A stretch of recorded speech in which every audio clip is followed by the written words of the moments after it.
சக்கராத்துடைய நேரத்தை ரசூலுல்லாஹ் சொன்னார். அந்த நேரம் உங்கள் மனைவி பக்கத்துல உறங்கிக் கொண்டிருப்பார்கள், உங்களது சொந்தங்கள் உங்களுக்கு பக்கத்தில் உறங்கிக் கொண்டிருக்கும், நீங்கள் உயிருக்குயிராய் நேசிக்கக்கூடிய உங்கள் குழந்தை உங்கள் நெஞ்சில் உறங்கிக் கொண்டிருக்கும். உங்கள் உயிர் போகின்ற கட்டம், அந்த நேரத்தில் அன்புள்ள சகோதரர்களை உயிர் போறது விளங்கும். உயிர் சக்கராத்து இருக்கதே, என்ன தெரியுமா? உலகத்தில் அரைவாசி, மறுமைக்கு அரைவாசி, பர்சகுக்கு அரைவாசி.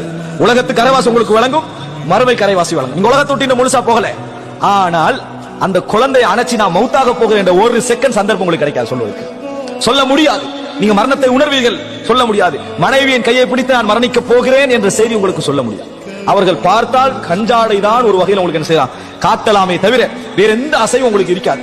இந்த மாதிரி நேரத்தில், இப்படியான ஒரு பாரமான நேரத்தில் நீங்கள் யா அல்லாஹ் உனது சந்திப்பை நான் விரும்புகிறேன் என்று உங்கள் ஆழ் மனது சொல்லுமாக இருந்தால், உங்கள் ஆழ் மனது அதை அங்கீகரிக்குமாக இருந்தால், அஹப்பல்லாஹு லிகாஹு, அல்லாஹு தஆலா அவரது சந்திப்பை விரும்புவான் என ரசூலுல்லாஹி ஸல்லல்லாஹு அலைஹி வஸல்லம் சொன்னார்கள்.